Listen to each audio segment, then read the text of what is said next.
Well, the tariffs also impacting the construction industry as companies use lumber from Canada to build homes in the U.S. Industry experts tell KSN's Aditi Lamba that these tariffs could drive up costs.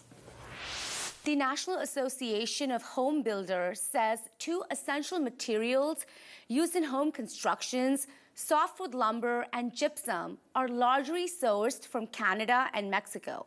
Wichita builders use Canadian lumber for home constructions with a current tariff of 14.5%. Former President Biden set that tariff rate in 2024.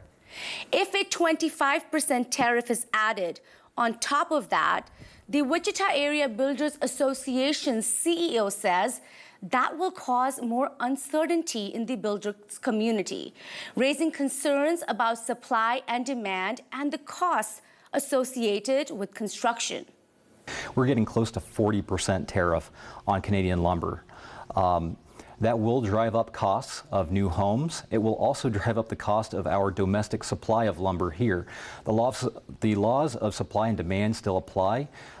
The domestic demand for domestic materials will skyrocket overnight, but our supply is not going to go up overnight. He also said right now local builders are having a hard time making long-term plans for businesses, as it is hard to predict what will happen with the supply and demand for imported products and what the price will end up being.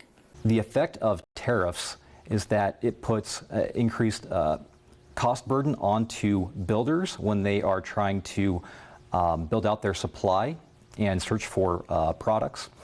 And ultimately, those costs are passed on to the consumer. That's the American home buyer trying to achieve the American dream. He points to the current lack of housing. The WSU housing report says that Wichita is already lagging behind the U.S. average when it comes to new home construction. Now, it's a waiting game to see potential tariffs will affect the housing industry in long term. Here for you, Aditi Lamba, KSN News 3.